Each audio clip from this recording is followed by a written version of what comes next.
Hola, buenos días. ¿Ahí se escucha? Buenos días. Espero que esté muy bien. Pronostican lluvia el día de hoy, ¿verdad? Entonces vamos a tratar de hacer una reunión dinámica, eficiente, para luego salir y disfrutar de la lluvia, ¿le parece? ¿Qué edad tenía usted en el año 2007? O a lo mejor no había nacido.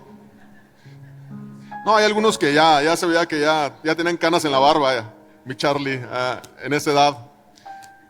¿Dónde estaba en el 2007 usted? Trate de hacer un poco de memoria. ¿Dónde estaba?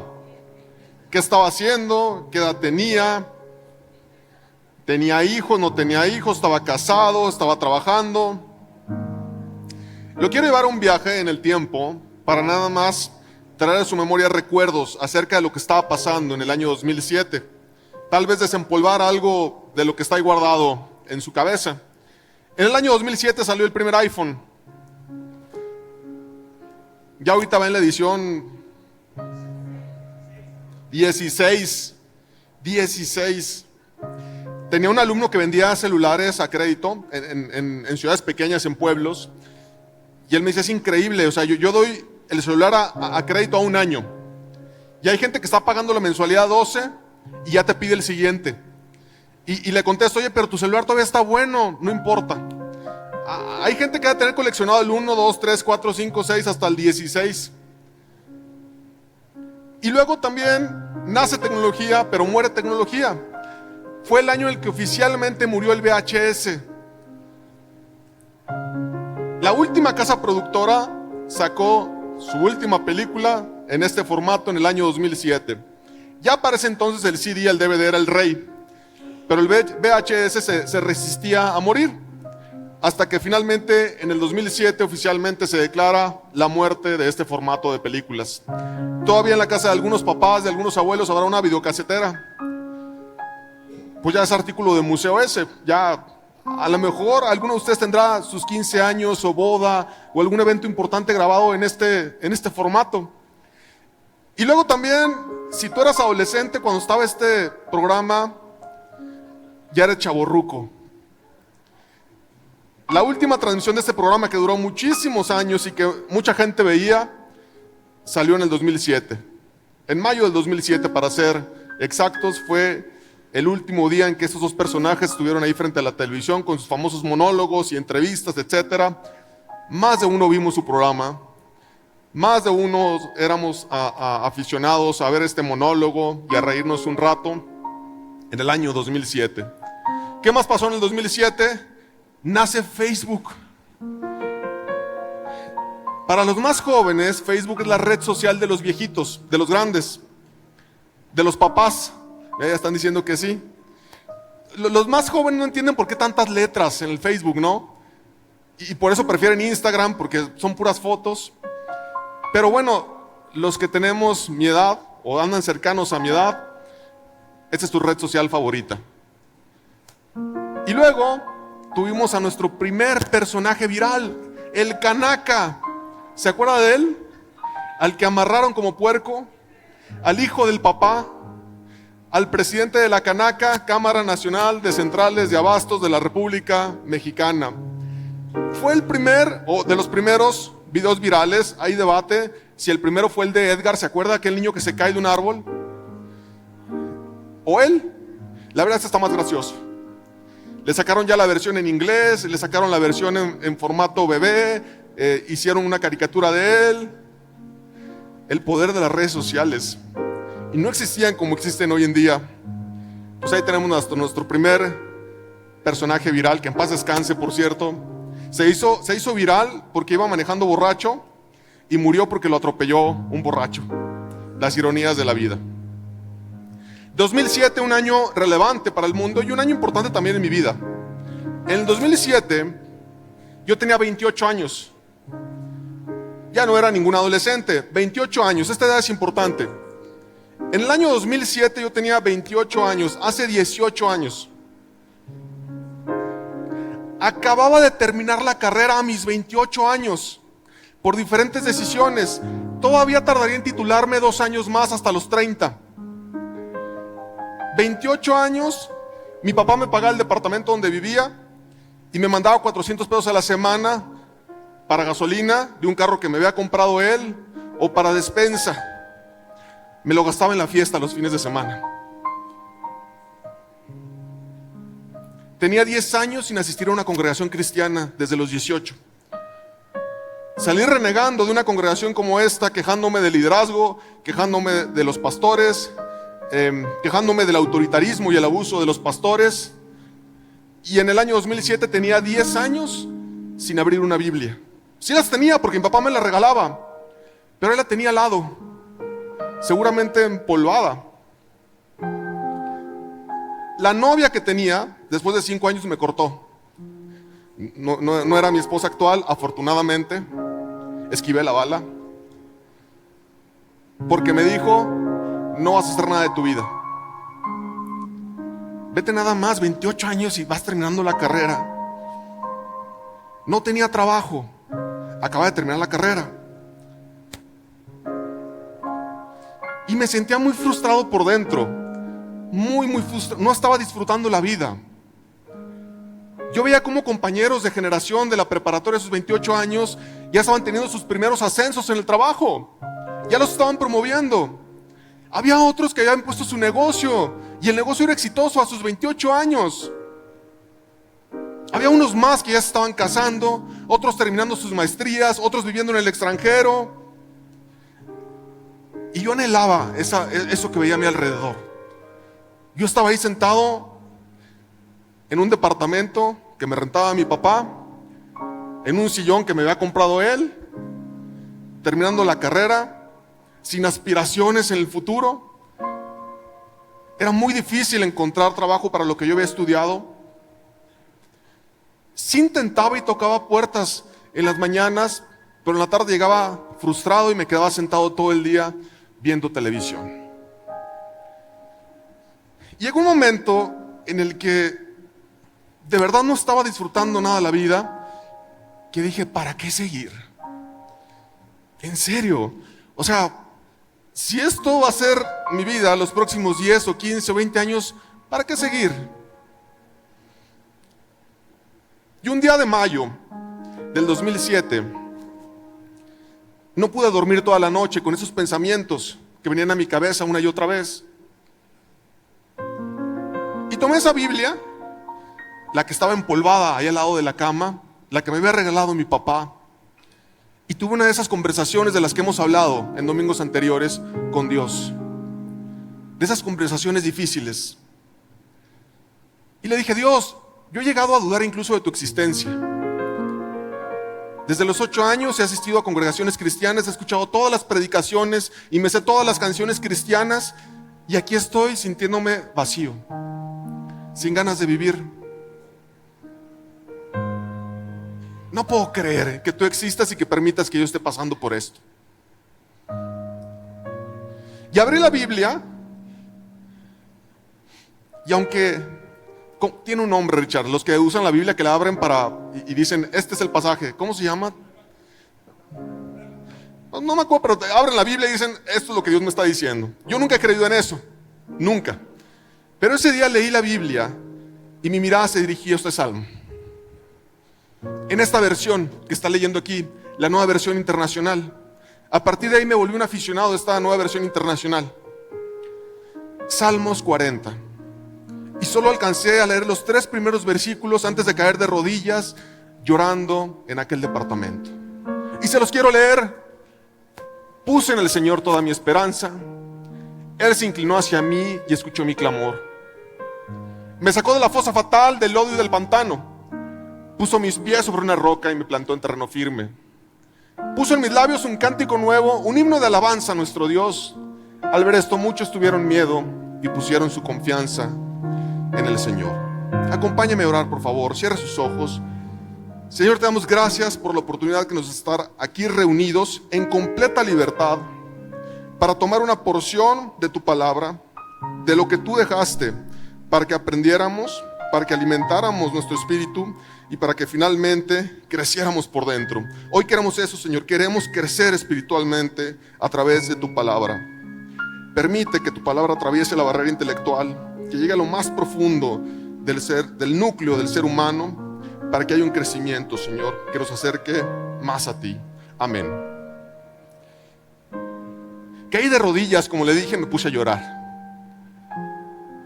Por primera vez, después de 20 años de ser cristiano, experimenté lo que dice la Biblia, de que la palabra es viva y eficaz y que penetra hasta lo más profundo.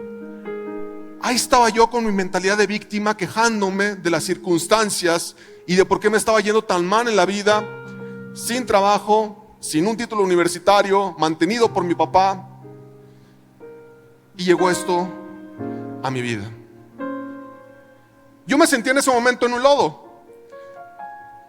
Yo sé que tú te has sentido en ocasiones en ese lodo, como arena movediza, como que no avanzas, como que das un paso y en lugar de avanzar te hundes más. Y por más esfuerzos que hagas, te terminas hundiendo más y más y más hasta que sientes que te llega al cuello. Así me sentía yo.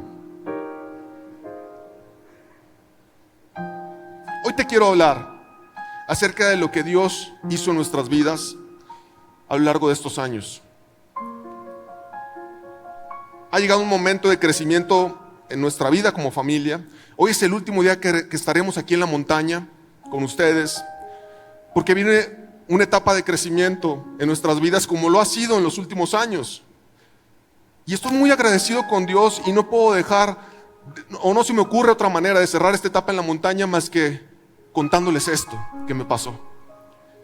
Y animándole a usted, si está atravesando esa etapa del lodo cenagoso, como dice ahí, o de la arena movediza, este mensaje es para usted.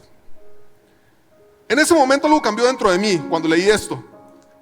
En ese momento quisiera explicarlo con palabras, pero tengo miedo de no darle justo valor con las palabras a lo que experimenté por dentro. Pero yo sabía que a partir de ese momento mi vida no iba a ser igual.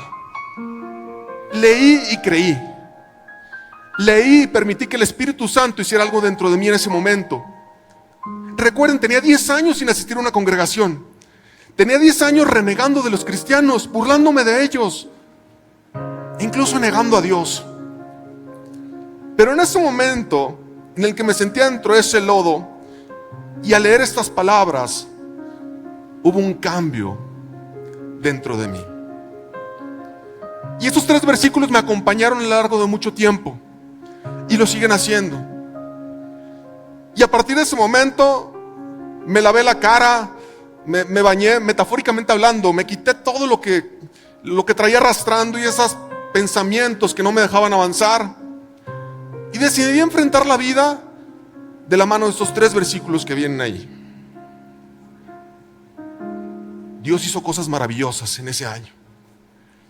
Iba caminando un domingo a hacerle súper y escuché alabanzas y me detuve y me asomé y vi una congregación cristiana. Y me metí. Y el pastor hizo un llamado, no me acuerdo qué llamado hizo, yo se los he contado esto. Y yo pasé, porque en ese momento yo sabía que tenía que pasar. Y me abrazó. Y en ese momento toda la frustración y toda la ira que yo tenía contra el liderazgo de los cristianos se fue. No intercambiamos más palabras. Él no supo cómo me llamaba, yo no sabía cómo se llamaba él. Pero esa se convertiría en nuestra casa, la de mi esposa y mía, por 10 años, esa congregación. Semanas después, un día, por la invitación de un amigo que conocí en medicina, conocí a mi esposa, la prima de este amigo. Ese amigo me dijo: nunca te permitiré andar con mi prima. Pues él me conocía. Imagínense qué lugares andábamos, que me decía: nunca voy a permitir que andes con mi prima. Y lo que hizo es que el domingo, en la comida familiar, les contó todo. Yo conozco a Arnoldo, les dijo, y él ha hecho esto, esto, esto y esto. Imagínense. Y al siguiente domingo me tocó ir a comer, me invitó. Y tuve que aguantar vara, Dicen que todo sale a la luz alguna vez. Pues ahí salió en medio de la abuelita, la tía, las 2 tías, los hermanos, los que ahora son mis cuñados. Pero pues fue un borrón y cuenta nueva. Y empezó un noviazgo de 4 años hasta que nos casamos. Tuve mi primer trabajo. Ayer nos acordábamos. empecé a vender publicidad para una revista. Yo sé que ese trabajo es como para adolescentes, como para los recién egresados. Yo tenía 28 años y ya estaba barbón como estoy ahorita. Y ahí andaba restaurante por restaurante vendiendo la publicidad, porque era una revista especializada en publicidad para restaurantes. Y todavía recuerdo cuando vendí mi primera publicidad, como después de un mes, y le marqué a Lynette y le dije: vendí, por fin. Por fin vendí, por fin me van a pagar una comisión por un anuncio publicitario que vendí. Dios fue muy bueno ese año. Y hoy te quiero hablar acerca de estos 3 versículos que impactaron de esa manera mi vida. Y los quiero desmenuzar. Primero quiero hacer una gran reflexión. Este versículo habla de paciencia y de esperar. Y este es un problema para los cristianos. El hablar de paciencia, el hablar de esperar. ¿Por qué? Porque nos han enseñado a través de muchas predicaciones y canciones que la vida espiritual es ir a subir la montaña, ir por la victoria, poseer la tierra, enfrentar a nuestros gigantes. Y recibimos estos mensajes una y otra vez y otra vez. Y creemos que la vida espiritual es eso, estar todo el tiempo en el frente de batalla. Y si ya logré una, tengo que ir por la otra. Pero la vida espiritual también se trata de esperar. Hay muchos versículos de la Biblia que hablan acerca de esto. Isaías decía: pero los que esperan en Jehová renovarán sus fuerzas, volarán como las águilas, van a caminar, es más, van a correr y no se van a cansar. Y luego decía Pablo: la tribulación, los problemas de la vida, ¿saben que producen? Paciencia. Y la paciencia, que produce esperanza en el corazón del ser humano. Habacuc decía: aunque la higuera no florezca, aunque no vea fruto en mi vida, aunque haya pasado 10 años en una congregación y no vea el fruto esperado, voy a glorificar el nombre del Señor. Paciencia, decía el profeta Habacuc. Y otra vez Pablo decía: pero si esperamos lo que no vemos, lo estamos haciendo con paciencia. Aunque no lo veamos, estamos esperando pacientemente. Quiero contarte esta historia. No la conocía, la conocí preparando el mensaje del día de hoy. Y se trata acerca de este general, James Stockdale, que después su vida se transformó en parte de un libro. E incluso hay algo que se llama la paradoja de Stockdale. Él era un general del ejército de Estados Unidos en la guerra de Vietnam. Y fue capturado por el ejército enemigo, y era el militar de más alto rango que había capturado hasta ese momento el ejército enemigo en Vietnam. Y fueron capturados muchos otros soldados, pero al ser él el del más alto rango, fue el hombre más torturado, más humillado, más golpeado. 7 años de una tortura sistémica a su cuerpo, a su mente, a su espíritu. Las personas que lo secuestraron querían dar un ejemplo con él. Y él encontró una plática buscando información acerca de él, donde menciona las torturas que le hacían, y son terribles. Terribles lo que le hicieron a este hombre durante 7 años. Y cuando sale, da una entrevista y le preguntan: ¿cómo le hiciste para resistir 7 años? Y él dijo: muy fácil, a través de la fe, pero no una fe con optimismo ingenuo. Fuimos capturados muchos. Y había soldados que decían: esto no puede estar pasando. No es posible. El ejército de Estados Unidos va a hacer algo, el gobierno va a hacer algo. En 6 meses estaremos fuera. No es posible que Dios nos permita vivir esto. En 6 meses saldremos de este lugar. En diciembre se ponían ellos estas fechas en sus mentes. Y pasaba diciembre y seguían en cautiverio. Y él veía cómo la esperanza en los ojos de esos hombres iba apagando poco a poco. Y luego decían: bueno, no fuimos rescatados en diciembre, pero en verano seguramente no pasaremos más de 1 año en esta prisión. No es posible que Dios lo permita. Y pasaba 1 año. Y poco a poco el brillo en los ojos de esos hombres iba apagando. Muchos murieron de tristeza profunda, con un corazón roto. por el optimismo ingenuo, decía este general. Él, por su parte, él sabía que iba a salir de esa situación. Él tenía fe, él creía en Dios, pero no negaba sus circunstancias. Tengo que enfrentar cada día entendiendo que estoy viviendo en una prisión en Vietnam y que el día de hoy me van a torturar. No pierdo la esperanza de salir de aquí. No pierdo la esperanza de salir y contar un testimonio cuando esté allá afuera. No pierdo la esperanza de salir y escribir un libro, dar conferencias, hablar de lo bueno que fue Dios, pero el día de hoy me van a torturar. El día de hoy tengo que sufrir. El día de hoy tengo que ser disciplinado para entender que hoy no será el día en que me van a liberar. Y ese es el tipo de fe que me mantuvo vivo por 7 años hasta que llegó el momento de mi liberación. ¿Por qué los cristianos abandonan las congregaciones? Creo yo, sin tener un estudio a la mano, que por el optimismo ingenuo. Creen que al llegar y sentarse y escuchar unas 2 o 3 predicaciones bastará para cambiar sus circunstancias y su vida. Y empiezan con estas fechas como lo hacían los soldados. No es posible que Dios me permita estar viviendo esto. Tiene que haber una fecha límite. Tiene que haber una cantidad de horas en las que yo sirva, y cuando cumpla esa cantidad de horas todo se va a solucionar. Tiene que haber una cantidad de alabanzas que me pueda aprender, y que el momento en que me las aprenda, ahora sí todo se va a transformar en mi vida. Y ese optimismo ingenuo, que no tiene nada que ver con la fe, como lo dice el general Stockdale. Yo sabía cuáles eran mis circunstancias en el 2007. Yo sabía que tenía 28 años, que no era ningún niño, que no tenía todavía un título en mano, que no podía llegar a aspirar a pedir un trabajo de director en una empresa, que tenía 8 años de rezago laboral con respecto a mis compañeros. No tenía ni prácticas en las espaldas. El servicio social me lo habían firmado para terminar rápido la carrera. No negaba mis circunstancias, sabía que me iba a costar trabajo, sabía que no iba a ser fácil. Y aquí viene la primera gran enseñanza que te quiero compartir. Por cierto, este salmo, U2, la banda irlandesa, lo convirtió en canción.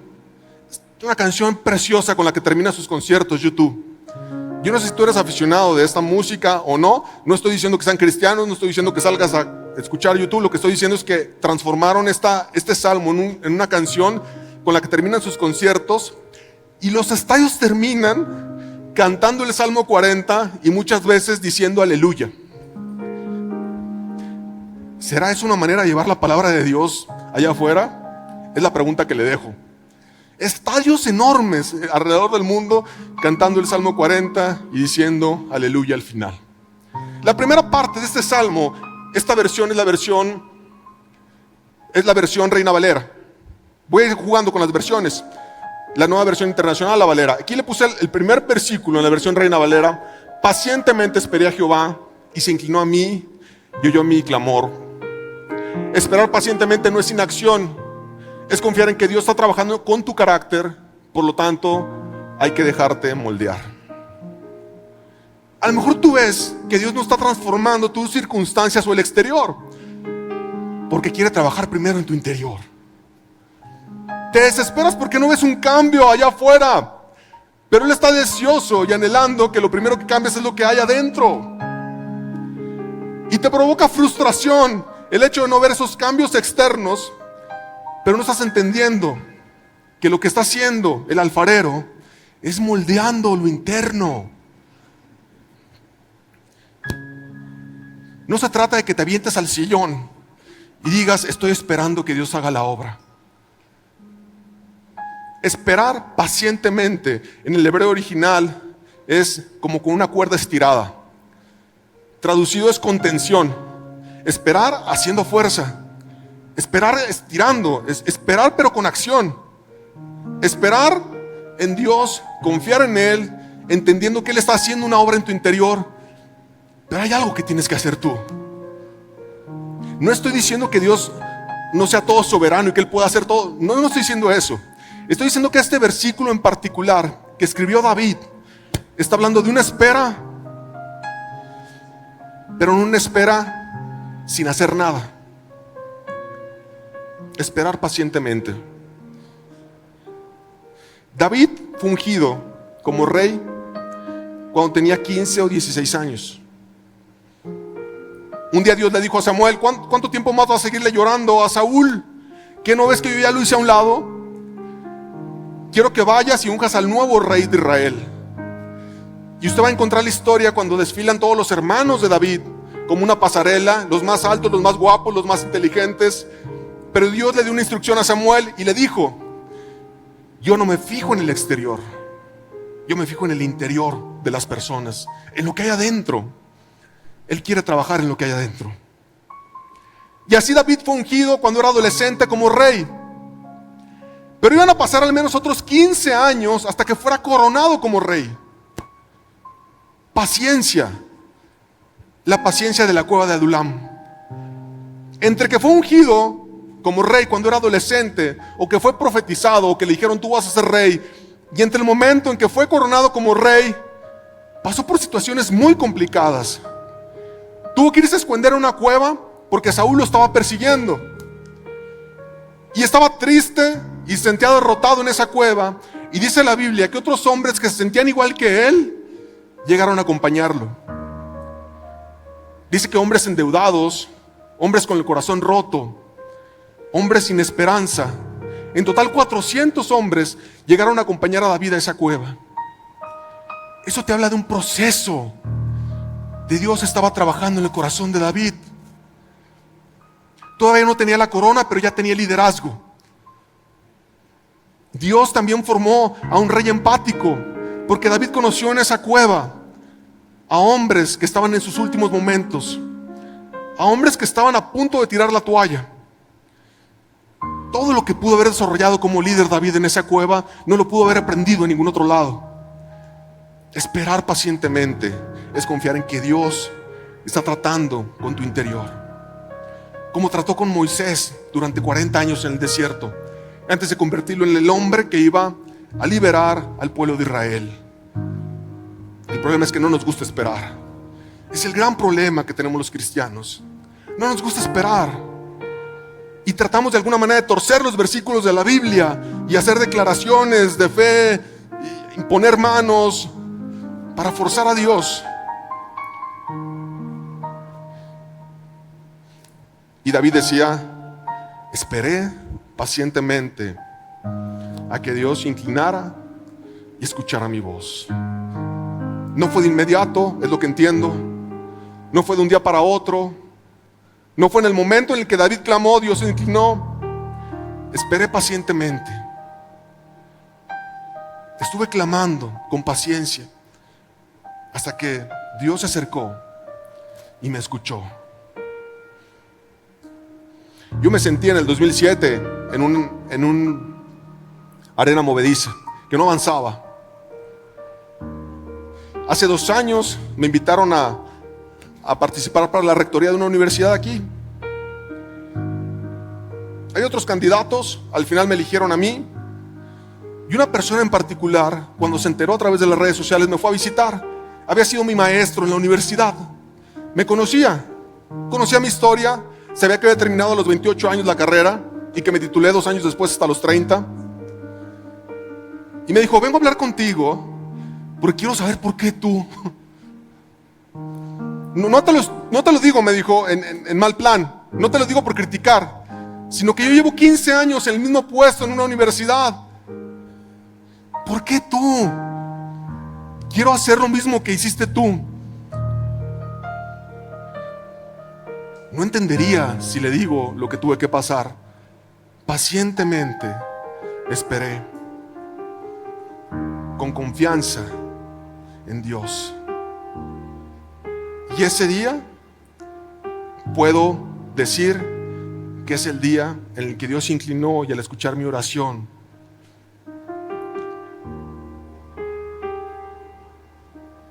me sacó del pantano y puso mi pie sobre la roca. Claro que no me ofendí cuando esta persona me dijo eso.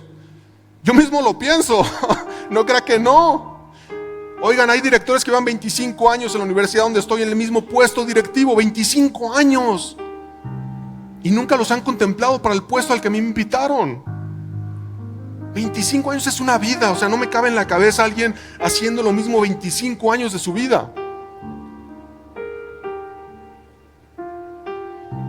Pero cuando Dios te saca, pone tu pie sobre la roca y endereza tus pasos y te enseña el camino. A los que hemos estado en el lodo y sabemos lo que es pisar el lodo y ensuciarte y no avanzar y tratar de hacer con tus fuerzas todo lo posible por salir de ahí y hundirte más, cuando te ponen tu pie sobre la roca, no hay punto de comparación. No hay manera de volver atrás. Una vez que experimentaste el suelo firme, duro, y Dios te ha guiado o te ha mostrado el camino, no hay manera de querer regresar al lodo. No te pasa por la cabeza la más mínima intención de dar un paso para probar a ver nada más cómo se sentía antes. Pero muchos lo hacemos. Muchos se cansan de esperar pacientemente.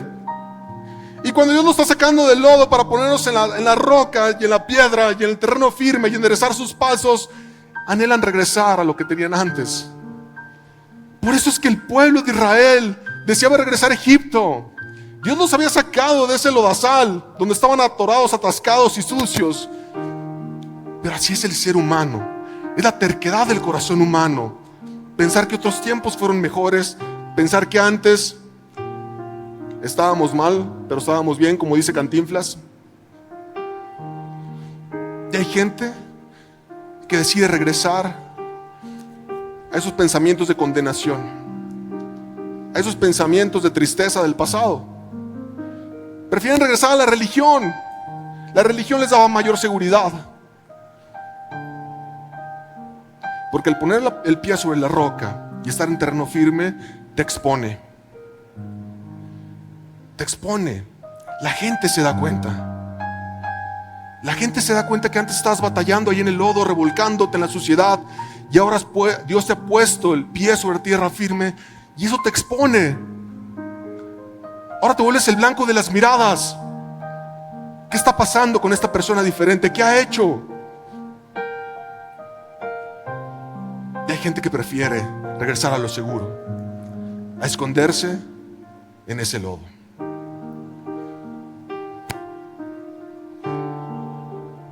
Mi anhelo, el anhelo de mi corazón, es que toda la gente que ha pasado por el lodo o que está en esa situación en la que no avanza pueda experimentar el pie sobre la roca. Eso que solo Dios puede hacer. Eso que la gente allá no va a entender. Eso que por más que le digas a la persona, si no ha tenido un encuentro con Dios, no lo va a entender. Y esto me lleva al punto final.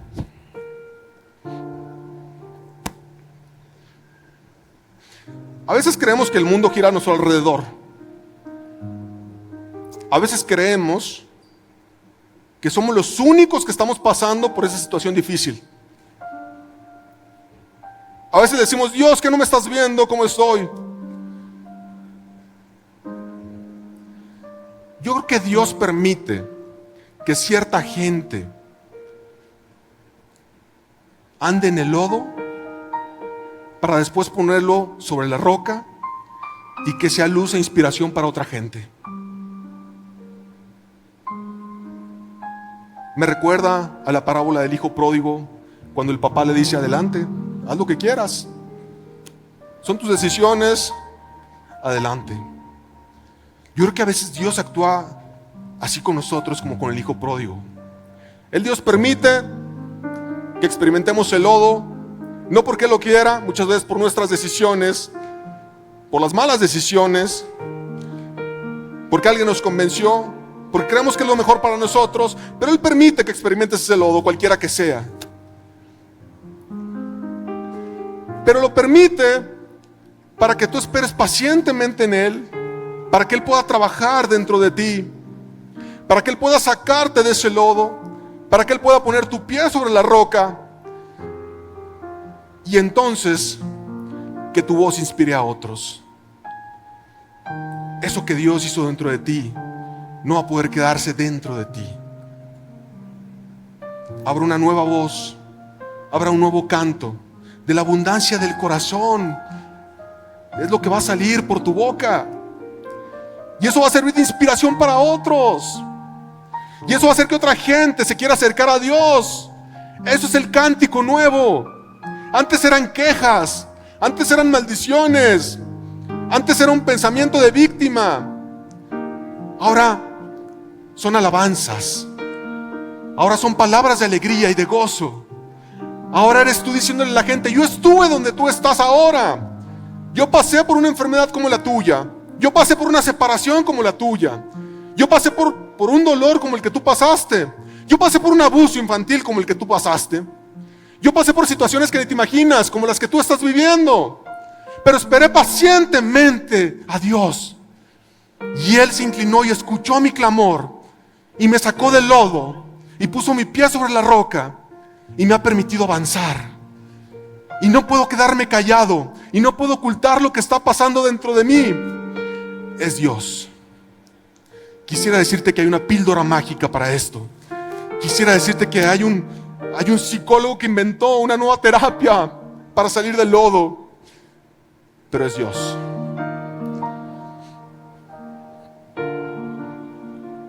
Ha sido un viaje maravilloso el que hemos vivido mi esposa y yo en los últimos años. Él es el que nos ha sacado del lodo, ha puesto nuestros pies sobre la roca. Y estos crecimientos que vienen y estos cambios que vienen son por Él. Yo no creo en eso de no contar tus planes para que no se te ceben. ¿Han escuchado eso? ¿Sí? No cuentes para que no se te ceben. Yo no creo en eso. Yo quisiera contarle, pero firmé un acuerdo de confidencialidad que no me permite contarle. Y me muero por dentro porque le quiero contar. Por algunas semanas usted nos podrá ver. Y yo no puedo dejar de darle la honra y la gloria a Dios. Es Él. Es Él el que se inclinó y escuchó mi clamor. Y yo esperé pacientemente, vendiendo publicidad, trabajando de muchas cosas, sobre todo dando clase. En una ocasión me contrataron para dar un curso de diseño web y yo no sabía diseño web. Entonces yo compré un curso en las vías en DVD. Entonces yo tomaba la lección y luego iba y daba el curso. Eran las ganas que tenía por salir adelante, por crecer. Y mi esposa es testigo y yo he visto también el crecimiento con ella, porque los crecimientos han venido juntos. Nos impresionamos como a mí me dicen algo y luego a los días en su trabajo también le dicen una buena noticia. Y esto que va a suceder ahorita va de la mano. Hace 15 días fue a Querétaro, hace una semana fue a Querétaro por su trabajo y ahí le dieron buenas noticias que tienen que ver con el cambio que me están ofreciendo a mí. Y no se conocen, un jefe con otro jefe no se conoce. No han hablado, no saben que existe uno el otro. Pero es Dios el que ha enderezado nuestros pasos. Y vente, esposa mía, por favor. ¿Y por qué no me acompaña el grupo de alabanza también?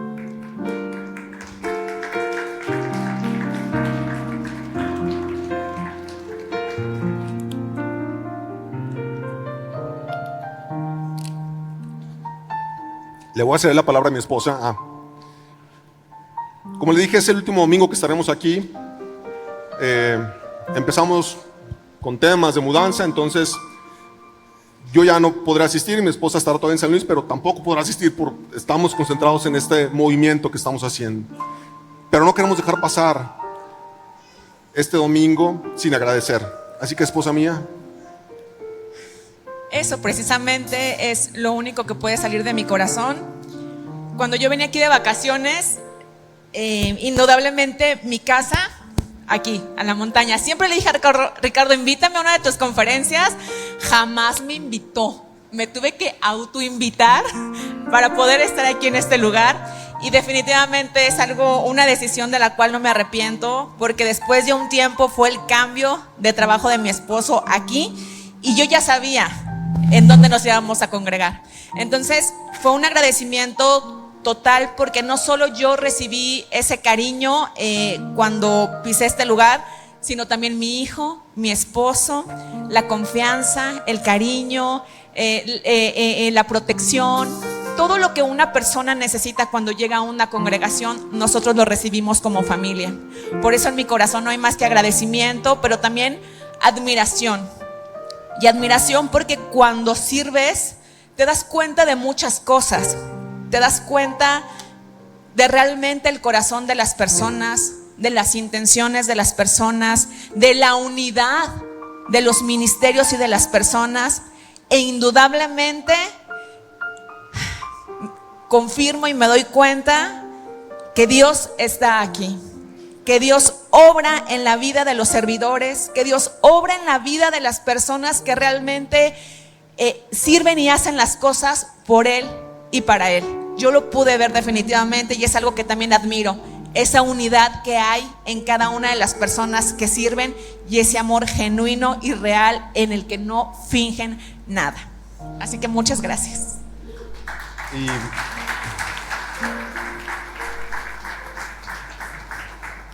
la verdad es que sí nos dimos el lujo de buscar congregación. Yo sé que hay predicadores que dicen que no se busca congregación, que Dios te pone en la congregación que debes de estar. Nosotros sí nos dimos el lujo de buscar congregación. La que nos quede más cerca, la que se acomode en nuestros horarios. No me juzgue, ¿sí? Llegamos a ese punto en nuestro matrimonio que dijimos, vamos a buscar una congregación en la que estemos a gusto. Y buscamos congregación. Y llegamos a la montaña y dijimos, de aquí somos. Son una familia. Se percibe eso, la unidad. No estoy diciendo que no haya problemas. Una congregación sin problemas, ¿saben qué es? Un club social. ¿Sí? ¿Es un club social? Claro que va a haber dificultades, claro que va a haber problemas, claro que va a haber situaciones de conflicto entre las personas, pero una familia no huye de esos conflictos. Una familia enfrenta los conflictos. Estamos aquí, mi esposa y yo principalmente, sin demeritar el trabajo de Luis y de Esme y de Fabián, por Richard y Bere. Conozco la vida de Richard y Bere. Los conozco de hace 15 años, más o menos. Fue en esas épocas, Richard, 2007, 2008, cuando ustedes llegaron también a Semilla, a lo mejor un poquito después. Y empezamos a convivir con ellos, y empezamos a servir con ellos. Richard usted no lo conocía antes, Pero el Richard de ahora usted puede ver cómo Dios transforma la vida de las personas para bien. Ese Richard con el que a veces teníamos conflictos por la manera de pensar o de enseñar, mira, se está riendo, ¿verdad que es cierto? Tiene un corazón de pastores. El otro día se los decíamos. Tiene un corazón que yo admiro y respeto. Y ya, conozco a muchos pastores. Repito, no demerito el trabajo de Luis y de Esme y de Fabián, de Emani. Ahí los conocí recientemente. Y algo que me queda claro es que las tres parejas juntos, es una decisión inteligente, por cierto, están haciendo cosas increíbles en la montaña. En estos 2 años vean cómo ha crecido también. Vean los niños cuando vienen aquí al frente. Pero sobre todo, que son coherentes entre lo que enseñan, entre lo que piensan, lo que enseñan y lo que hacen. No se quedan solo en la enseñanza, lo llevan a la práctica. Y eso para mí es el verdadero cristianismo. Eso para mí es lo que inspira, es lo que te atrae, es lo que dices, yo quiero estar ahí. ¿Nos hubiera gustado participar más? Sí, nos vamos con esa deuda. Fueron 2 años muy intensos. Yo me llevo también la carga de que no contestaba los mensajes de WhatsApp. Los veía 3 días después. Pero créanme que mis primos se quejan de eso, mi familia se queja de eso. Me llevo esa deuda. Pero familia de la montaña, están en un buen lugar. Están en un lugar que está haciendo ruido allá afuera, porque está llevando a la acción las enseñanzas de Jesús. Y eso, créanme, que hoy en día debe ser el sello distintivo de una congregación cristiana. El llevar a la práctica las enseñanzas de Jesús. Yo quiero cerrar con una oración esta mañana. Cierre sus ojos. Mira, a veces yo pienso si es correcto o no lo que hago al pedirle a la gente que levante la mano, que pase al frente. Pero algo que me cambió la vida a mí es cuando yo pasé al frente ese día y me abrazó ese pastor. Yo por eso lo hago, porque yo creo que a veces en ese abrazo se pueden sanar muchas heridas. Heridas que ni siquiera sabemos que trae la gente. Por eso, con tus ojos bien cerrados, yo quisiera saber si hay alguien que está metido en ese lodazal, que siente que no avanza, que se siente atorado. Levante su mano. Yo no más quiero saber si hay alguien por el que tenemos que orar. Gracias por levantar la mano. Gracias, gracias, gracias. Yo he estado donde tú estás. Puedes bajarla. Yo sé lo que se siente. Sé la vergüenza que da el que la gente te vea y a lo mejor ni lo piensa, pero tú crees que te está juzgando porque estás en el mismo lugar, atascado, enlodado. Y se vuelve un círculo vicioso, porque son esos pensamientos que vienen a tu cabeza una y otra vez. Y sea cual sea la razón que estás metido en ese lodo, tú sientes que es imposible que salgas de ahí. Bueno, déjame decirte algo. Si hay una respuesta.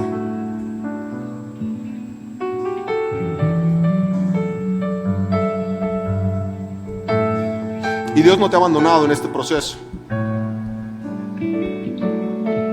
Dios ha estado trabajando en tu interior,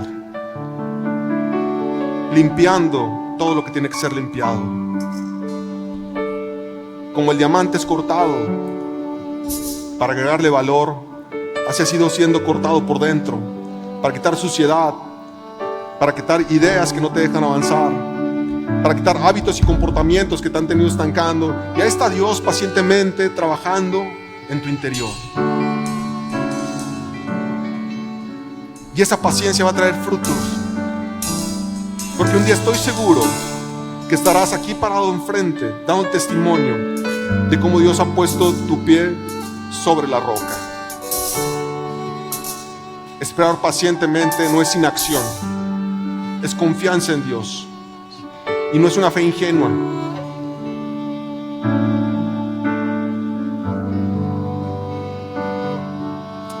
Si quisieras pasar aquí al frente y que te abracemos, siéntete en la libertad de hacerlo. Tú que levantaste la mano.